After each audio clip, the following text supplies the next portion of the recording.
کہتے ہیں یہ اپنی اپنی قسمت ہے اور اپنا اپنا نصیبہ ہے، کوئی ترستا ہے، کوئی ہر سال مدینہ جاتا ہے۔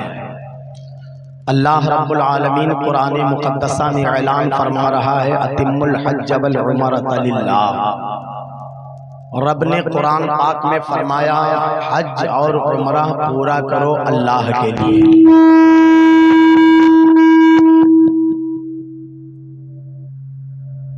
حج کیا ہے اور حج کس پر فرض ہے؟ رب نے حج بھی کہا پورا کرو اور رب نے عمرہ بھی کہا پورا کرو۔ حج کس پر فرض ہے؟ ایک مومن مسلمان کے پاس اتنی رقم ہو کہ وہ اپنے گھر سے آسانی کے ساتھ سفر طے کرتا ہوا مکہ اور مدینہ پہنچ جائے اور ادھر سے بآسانی اپنے گھر پھر واپس آ جائے، اس کے بعد میں اتنی رقم اس کے پاس بچے کہ اس رقم سے کوئی اپنا کاروبار کر سکے۔ اگر اتنی رقم مومن مسلمان کے پاس موجود ہے تو آقا فرماتے ہیں اس پر حج کرنا بالکل فرض ہے۔ اور اتنی رقم ہونے کے باوجود جس نے حج نہ کیا، آقا فرماتے ہیں یا تو وہ یہودی ہو کر مرے گا اور یا تو نصرانی ہو کر مرے گا، یعنی اس کا خاتمہ ایمان پر نہیں ہوگا۔ کیونکہ اتنی رقم جس کے پاس ہو، آقا فرماتے ہیں اس پر حج فرض ہے، اور رقم ہونے کے باوجود جو حج نہ کرے اس کا خاتمہ ایمان پر نہیں ہوگا۔ اچھا، بہت سے ایسے لوگوں کو دیکھا ہوگا بڑے بڑے دولت والے دنیا سے چلے گئے مگر حج نہ کر سکے، اس کی وجہ کیا ہے؟ وجہ یہ ہے کہ جب خانہ کعبہ کو تعمیر کرنے کے بعد ابراہیم پیغمبر نے آواز لگایا تھا آؤ اللہ کے گھر کا طواف کرنے کے لیے، تو عالم ارواح میں جس کی روح نے ابراہیم پیغمبر کی آواز پر لبیک کہا تھا اس کو حج کی سعادت نصیب ہو گئی، اور جس کی روح نے آواز ابراہیم پیغمبر پر خاموش نہیں، یعنی ابراہیم پیغمبر کی آواز سن کے لبیک نہ کہا، خاموش نہیں، وہی دولت والے بنے لیکن اسے حج کی سعادت نہ نصیب ہوئی اور وہ دنیا سے ایسے ہی چلا گیا۔ تو سمجھ گئے حج کس پر فرض ہے؟ آپ نے ایک چیز تو یہ سنا کہ حج کس پر فرض ہے، اسے پتا چل گیا۔ دوسری چیز حج ہے کیا؟ خانہ کعبہ کا طواف سب سے پہلے حضرت آدم و حوا علیہ السلام نے کیا ہے۔ تو کعبہ کا طواف کرنا یہ آدم و حوا کی سنت ہوئی۔ میدان منی میں قربانی سب سے پہلے حضرت ابراہیم پیغمبر نے کیا، تو منی میں قربانی کرنا یہ ابراہیم پیغمبر کی سنت ہے۔ شیطان کو کنکری سب سے پہلے حضرت ابراہیم علیہ السلام نے ماری، تو یہ کنکری مارنا ان کی سنت ہوئی۔ صفا اور مروہ کا دوڑ سب سے پہلے حضرت حاجرہ نے لگایا، تو صفا اور مروہ کا دوڑ لگانا یہ حضرت حاجرہ کی سنت ہوئی۔ اور انہی تمام چیزوں کے مجموعے کو حج کہا جاتا ہے۔ چند نبیوں اور چند نبیوں کی مقدس و معزز و محترم بیویوں کی سنتوں پر عمل کرنے کا نام آ جائے۔ اللہ تبارک و تعالی نے جب چوتھے آسمان پر بیت المعمور کو بنایا، کون سی چیز بنایا؟ بالکل ایک دم توجہ سے سننا ہے بچے. کیا کر رہے ہیں؟ ادھر دیکھو ادھر دیکھو. ایک بات بتائی، ہم ہساوے کھلاوے رلاوے سب میرے تقریر جانے. ہمارا عادت ہے ہم جگائے لے تب بھی تقریر کر. ہو سکتا ہے حضرت سے پہلی بار ملاقات ہوئی ہو، لیکن ایک بندہ و جہانگیر بیٹھا ہے شاید جانت ہے. ہر کوالٹی میرے اندر موجود ہے. اگر ہنسانے پہ آ جاؤں تو پیٹ میں درد ہونے لگے گا تو، لیکن یہ ہنسنے کا ٹائم نہیں ہے. اگر چاہو گے تو آخر میں ہم نپٹ لیں گے آپ سے. میں چاہتا ہوں کہ تھوڑی دیر چند باتیں ہم سن لیں، ہے نا، بتا دیں آپ کے گوشے گزار کر دیں، آپ سماعت کر لیں. کیونکہ ایک میری ماں اور انہی کے ساتھ میں ایک میری بہن سمجھ اپنے گاؤں سے چل کے مکہ المکرمہ اور مدینہ طیبہ کو یہ حاضری دینے کے لیے جا رہے ہیں. جب میں نے سنا اور اس حالت میں دیکھا تو یہ کہنے پہ مجبور ہو گیا کہ حور جنت سے نوری اور حور جنت سے نوری چدریا لانے والی ہے. یہ حور جنت سے نوری، ہاں حور جنت سے نوری چدریا لانے والی ہے. یہ حور جنت سے نوری، کہ حور جنت سے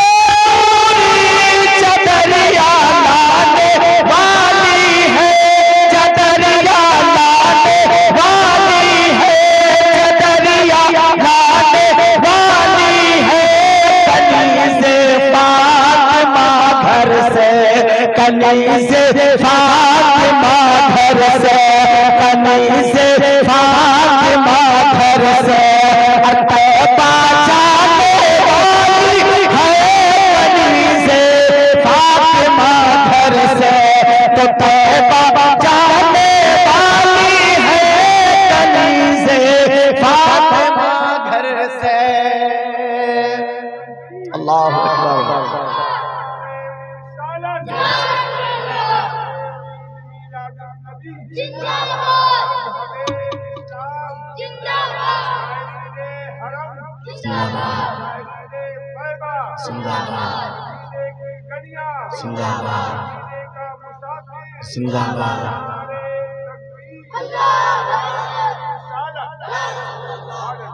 آئیے میری ماں جا رہی ہے یہاں سے، اور سب لوگ یہ آرزو رکھنا اللہ تعالی ہم کو بھی کسی دن طیبہ دکھائے گا، مکے کے گلیوں میں مجھے بھی سیر کرا.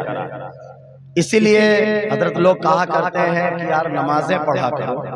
جب ہم نماز پڑھیں گے تو ہر نماز کے بعد میں ہاتھ میرا اٹھے گا اور اللہ سے التجا کریں گے دکھا دے یا الہی وہ مدینہ کیسی بستی ہے جہاں پر رات دن مولا تیری رحمت برستی ہے. دعا مانگا کرو گے اللہ کسی نہ کسی دن دعا کو قبول کر لے گا اور مدینہ طیبہ تمہیں بھی خدا دکھا دے گا. تو میں یہ عرض کر رہا تھا کہ جب چوتھے آسمان پر اللہ تعالیٰ نے بیت المعمور کو بنایا تو رب قدیر نے فرشتوں کو حکم دیا، اے نوری فرشتوں ٹھیک بیت المعمور کے نیچے زمین پر خانہ کعبہ کی تعمیر کرو. تو فرشتوں نے خدا کا حکم جب پایا تو ٹھیک بیت المعمور کے نیچے زمین پر خانہ کعبہ کا تعمیر کر دیا. اچھا خانہ کعبہ کو بیت المعمور کے ٹھیک نیچے کیوں تعمیر کروایا رب نے؟ ادھر ادھر کیا جگہ نہیں تھی؟ دائیں کھسکا دیتے، بائیں کھسکا دیتے، آگے کر لیتے، پیچھے کر دیتے، ٹھیک اسی کے نیچے کیوں رب نے کہا؟ اس لیے نیچے تعمیر کروایا خانہ کعبہ کی کہ اگر بیت المعمور سے کوئی چیز گرائی جائے یا گرے تو وہ الگ نہ گرے بلکہ گرے بیت المعمور سے اور پڑے خانہ کعبہ پر. اور پھر ایک چیز، رب نے جب بیت المعمور کو بنایا تو کعبہ بنانے کی کیا ضرورت تھی؟ کعبہ بنانے کی کیا ضرورت تھی؟ تو مولا کی اس میں کچھ مصلحت تھی۔ کہا اے میرے نوری فرشتوں، میں نے بیت المعمور کو آسمان پر اس لیے بنایا ہے، آسمان کے نیچے خانہ کعبہ کو زمین پر اس لیے تعمیر کروایا ہے کہ آسمان پر بیت المعمور کا فرشتے طواف کرتے رہیں گے اور زمین پر خانہ کعبہ کا میرے انسانی بندے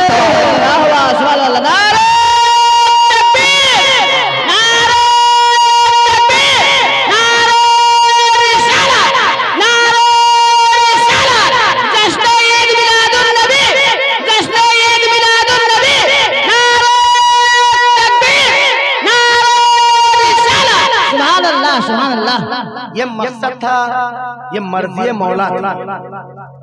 اچھا وہ کعبہ جس کو اللہ نے فرشتوں کے ذریعے سے پہلی مرتبہ تعمیر کروایا تھا، ایسے بنا رہا۔ جب نوح علیہ السلام کا زمانہ آیا،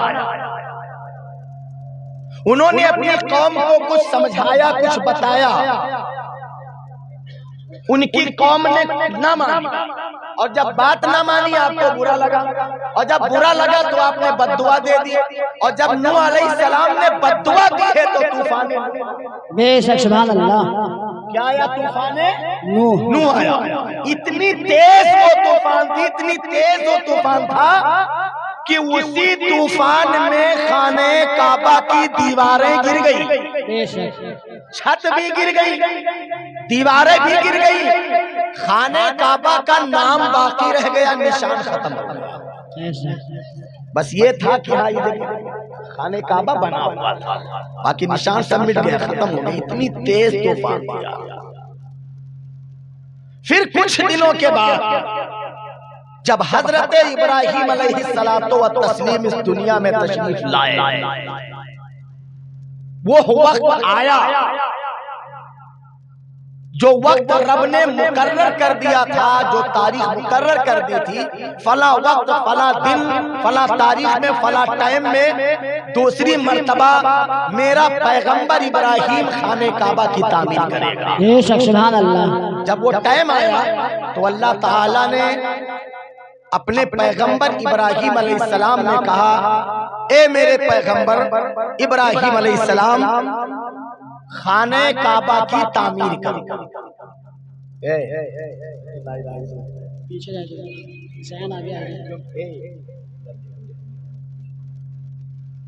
ابراہیم علیہ السلام کو حکم دیا خانہ کعبہ کی پھر سے کیا کرو، پھر سے تعمیر کرو، یعنی بناؤ۔ رب نے تو حکم دے دیا، پر ابراہیم علیہ السلام سوچنے لگے کہ اللہ نے حکم دے دیا ہے کہ خانہ کعبہ کی تعمیر کرو۔ جیسے ہم کسی مستری کو بلائیں اور بلانے کے بعد میں کہہ دیں بھیا یہ گھر بنانا ہے، 2-4 جگہیں زمین پڑی ہے، تو مستری سوچے گا یار کرنا بنیاد کا پورے کھیت میں بھر دی بنیاد کہ 15 بائی 15 کے 2 کمرہ بنا دی کہ 4 کمرہ بنا دی کہ پورے کھیت میں بنیاد ڈال دی۔ تو ایک مرتبہ وہ سوچے گا اور پوچھے گا زمین والے سے، گھر بنوانے والے سے، بھیا کتنا بنانا؟ ابراہیم پیغمبر کو جب یہ حکم ملا تو آپ سوچنے لگے کہ آخر رب نے حکم دیا ہے خانہ کعبہ کی تعمیر کرو، تو کہاں سے کہاں تک تعمیر کرو، کتنا لمبا اور کتنا چوڑا؟ ابھی آپ سوچ ہی رہے تھے، آپ نے نظر اٹھائی تو کیا دیکھا؟ ایک مکڑی بیٹھی ہوئی ہے۔ بے شک سبحان اللہ۔ اس مکڑی پر، مکڑی دیکھے ہو ہے آپ کے گاؤں میں؟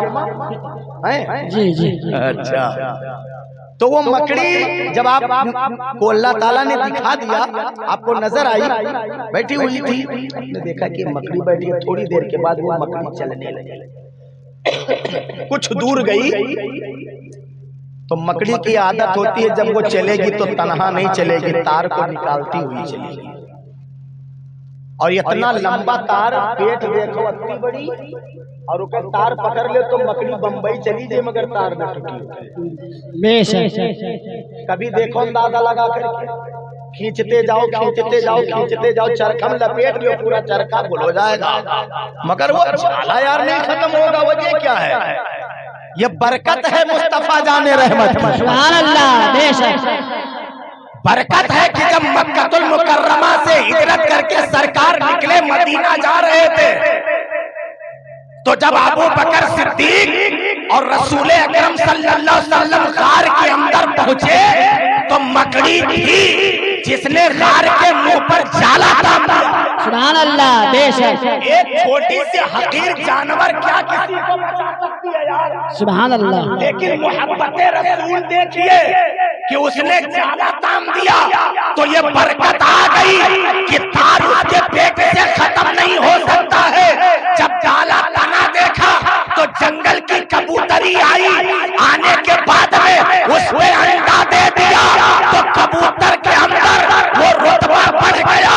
ہر جانور کو مارنے میں تم نہیں ہچکچاؤ گے، لیکن جب کبوتر مارنے کے لیے ڈنڈا اٹھاؤ گے تو تیرا دل کہہ دے گا یہ کبوتر کی سندرتا دیکھ رہے ہو، اس کو مت مارو، یہ میرے نبی سے عشق کر رہا ہے۔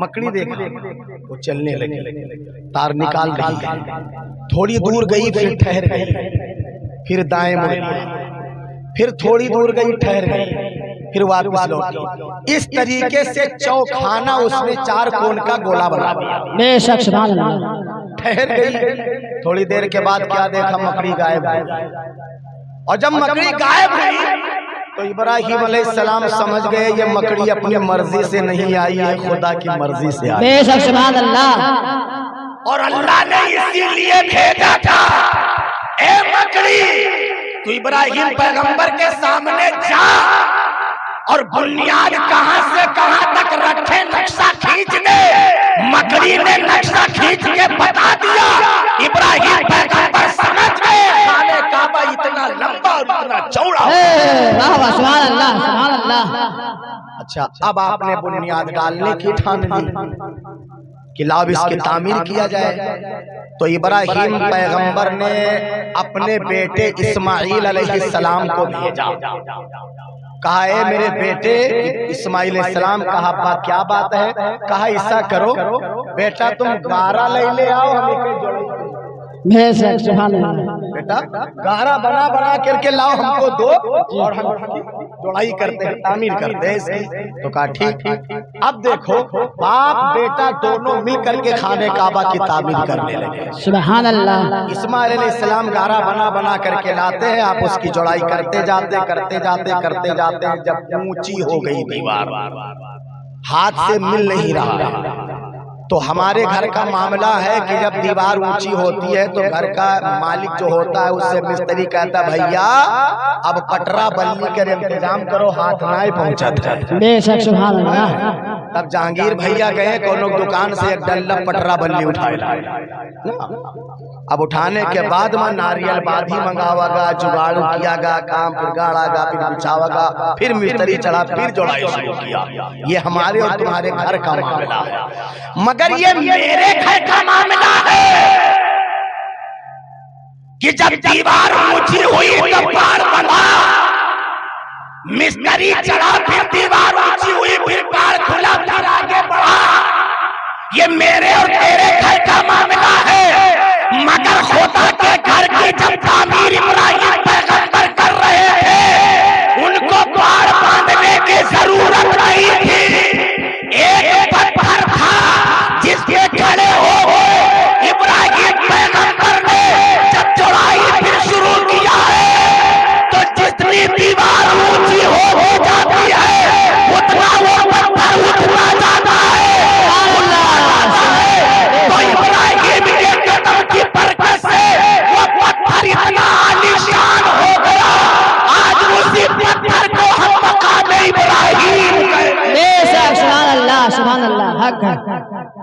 جب دیوار اونچی ہوئی تو کہا بیٹا اب تو ہاتھ سے ملت نہ ہے، اب کا کیا؟ تو کہیں ابا آپ ہی جانو کا کیا جائے؟ تو کہیں ایسا کر بیٹا پھلا پہاڑ پر چلے جاؤ اور وہاں ایک پتھر رکھا ہوا ہے، اس کو اٹھانا۔ اور وہ کون پتھر ہے؟ وہ کون پتھر ہے؟ آدم علیہ السلام جب جنت سے آئے تھے تو اللہ نے کہا تھا یہ آدم علیہ السلام اب تم جنت سے جا رہے ہو، جنت سے ایک پتھر لے کے۔ بے شک سبحان اللہ۔ رب نے وہ پتھر دے دیا تھا اور آدم علیہ السلام اسی کو لے کر کے آئے تھے۔ تو وہ پتھر لینے کے لیے جب حضرت ابراہیم علیہ السلام نے اسماعیل علیہ السلام کو بھیجا کہ جاؤ ایک پتھر پھلا پہاڑ سے لے کے آؤ، اور وہ پہاڑ کا نام ہے جبل ابو قبیس۔ بے شک سبحان اللہ۔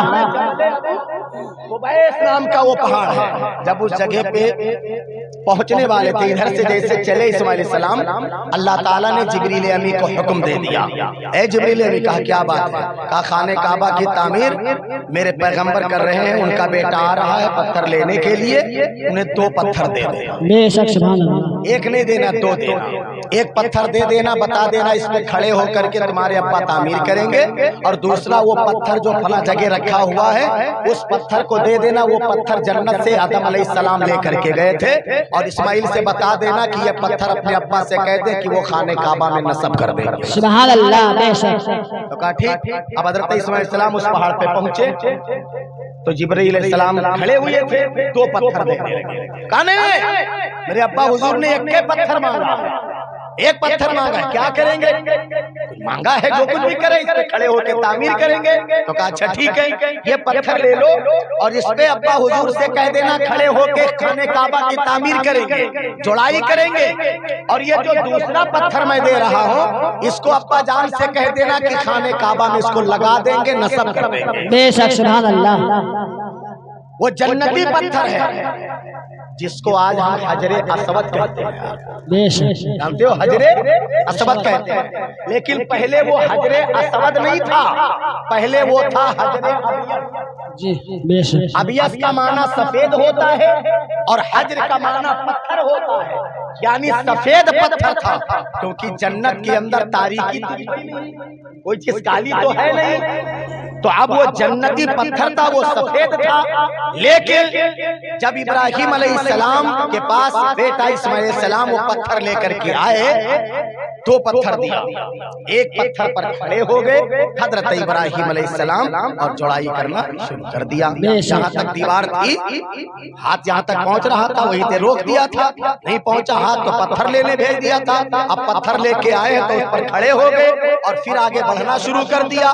تو اس کا یہ معاملہ دیکھو، رتبہ دیکھو کہ جو دیوار اونچی ہوتی جاتی ہے تو وہ پتھر اوپر کا اڑتا جاتا ہے، بے شک سبحان اللہ۔ اڑتا جاتا ہے، اور دوسرا پتھر اسی خانہ کعبہ میں ابراہیم علیہ السلام نے نصب کر دیا۔ جب خانہ کعبہ کی تعمیر مکمل کر دی تو کہا یا اللہ اب کعبہ کی تعمیر مکمل ہو گئی، اب کیا کریں؟ تو اللہ تعالیٰ نے پھر حکم دیا ہے میرے پیغمبر، اگر تعمیر کعبہ مکمل ہو گئی ہے تو ایسا کرو، یہ اعلان کر دو کہ لوگ آئیں میرے گھر کا طواف کریں، سبحان اللہ۔ خانہ کعبہ کا طواف کریں۔ تو کہا یا اللہ میں اعلان کروں، بستی دور دور ہے، گاؤں دور دور ہے، شہر دور دور ہے، گھر دور دور ہے، میری آواز وہاں تک جائے گی کیسے، پہنچے گی کیسے؟ تو آواز آتی ہے، اے میرے ابراہیم پیغمبر، آواز دینا تمہارا کام ہے اور تمہاری آواز کو پوری دنیا میں پھیلا دینا یہ خدا کا کام ہے۔ بے شک سبحان اللہ، سبحان اللہ، حق ہے۔ آواز تو لگاؤ۔ تو جب ابراہیم پیغمبر نے آواز لگائی، اے اللہ کے بندو آؤ خدا کے گھر کا چکر لگانے کے لیے، سبحان آؤ اللہ۔ خدا کے گھر کا طواف کرنے کے لیے، آؤ خدا کی بندگی کرنے کے لیے، جب یہ آواز ابراہیم پیغمبر نے لگائی ہے، رب نے ان کی آواز کو کہاں تک پہنچایا؟ دنیا کے اندر جتنے انسان تھے سب کے کانوں تک آواز ابراہیم کو پہنچا دیا، یہاں تک کہ عالم ارواح میں جتنی روحیں موجود تھی ان کے کانوں تک ابراہیم پیغمبر کی آواز رب نے پہنچا دیا۔ جن جن ماؤں کے پیٹ میں بچے پل رہے تھے ان کے کانوں تک رب نے آواز پہنچا دیا۔ کوئی پہنچی تھی جن کے کانوں تک مولا نے ابراہیم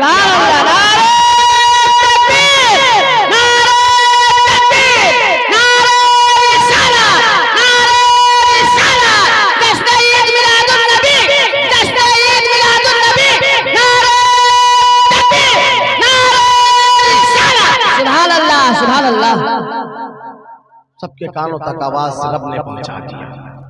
اب پھر میں نے پڑھا ہے کہ جس کی روح نے ابراہیم پیغمبر کی آواز پر لبیک کہہ دیا، سبحان اللہ، جس نے بھی لبیک کہا، جس کی روح نے لبیک کہا، اس کو حج کی سعادت نصیب ہوگی۔ جی بے شک، اور جتنی مرتبہ لبیک کہا اتنی مرتبہ اس کو حج کی سعادت نصیب ہوئی۔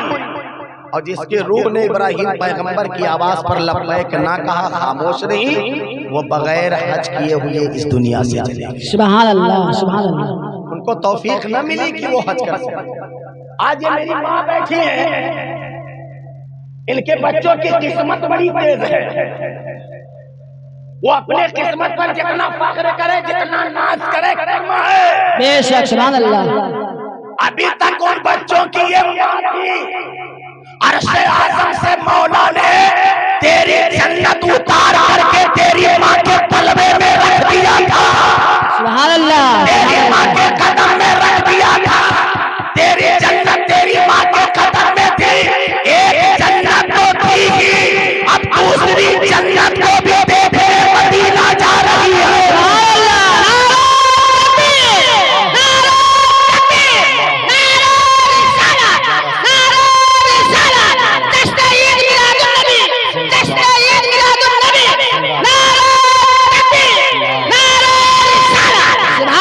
سبحان اللہ بے شک۔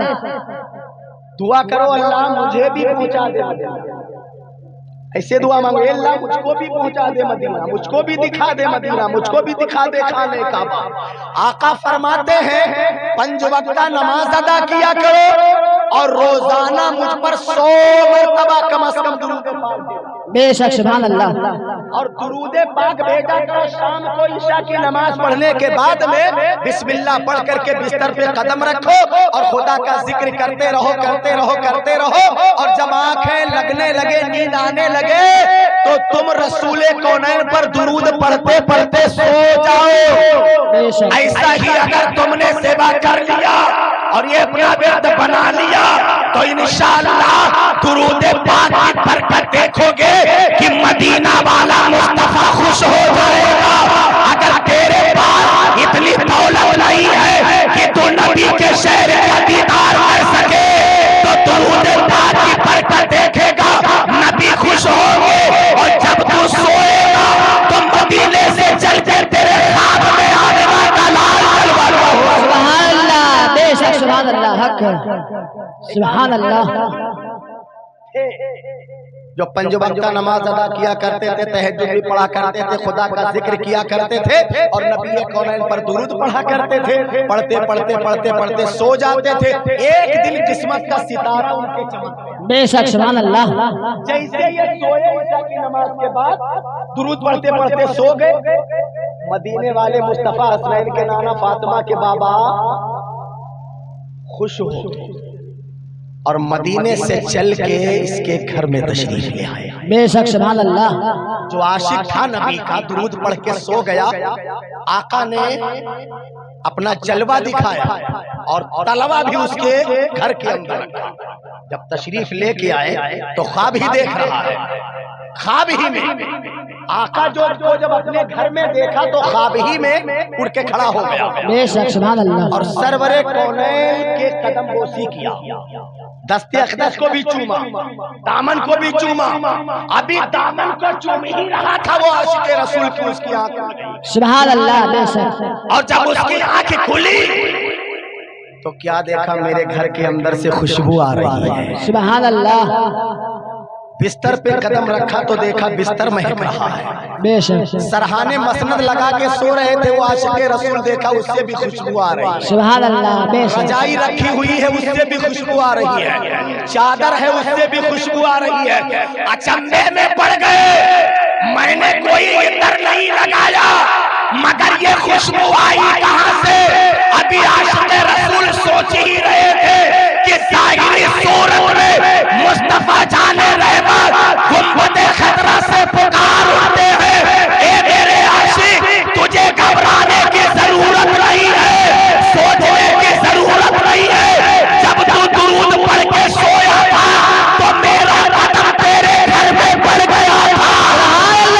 سبحان اللہ، بے شک حق ہے، بے شک سبحان اللہ۔ گھر کے اندر جو خوشبو پھیلی ہے یہ کسی عطر کی وجہ سے نہیں ہے، میرے قدم کی وجہ سے۔ سبحان اللہ، بے شک۔ اور یہ تیرا ہاتھ جو مہکا ہے یہ عطر نہیں لگایا ہے تو نے، میرا ہاتھ تیرے ہاتھ سے ٹچ ہو گیا اس لیے تیرا ہاتھ بے مہکنے شک لگا۔ سبحان اللہ۔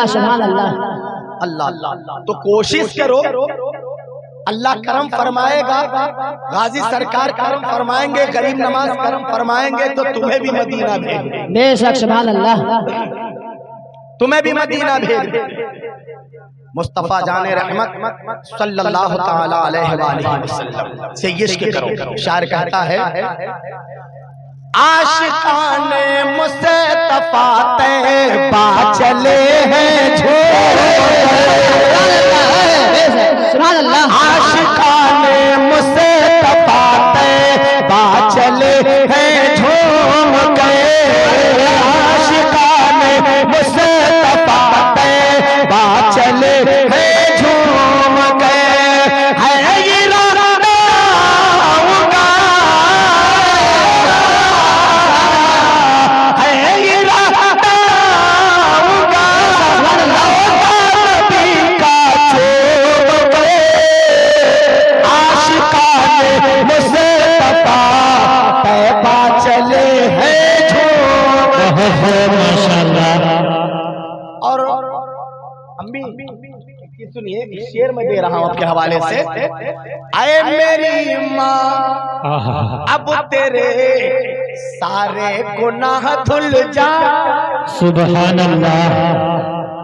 اے میری ماں اب تیرے سارے گناہ دھل جائیں گے، اے میری ماں اب تیرے سارے گناہ دھل جائیں گے، تم چلو ماں سے جب حجر اسود چھوڑ کے، عاشقان مصطفیٰ طیبہ چلے ہیں جھوم کے، عاشقان مصطفیٰ طیبہ چلے ہیں جھوم کے۔ ارشاد ہو گیا جس دن کرم دلدار پر سرکار کا، اور ہو گیا جس دن کرم دلدار پر سرکار کا، ہو گیا جس دن کرم دلدار پر سرکار کا، اور جائے گا یہ بھی مدینہ، ارے شہر عاشقان مصطفیٰ طیبہ چلے ہیں جھوم گئے۔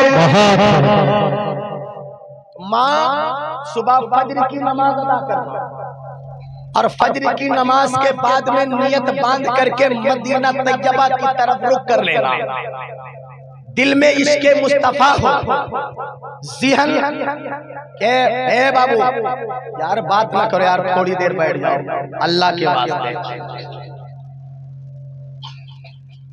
اونگھائے لاگے وہاں، اگر تن کو گڑبڑ کی ہو تو ابھی سوچے چلے تھے اب پہ چڑھائی جائے، اب جہاں چڑھانے بس خیر نہیں ہے۔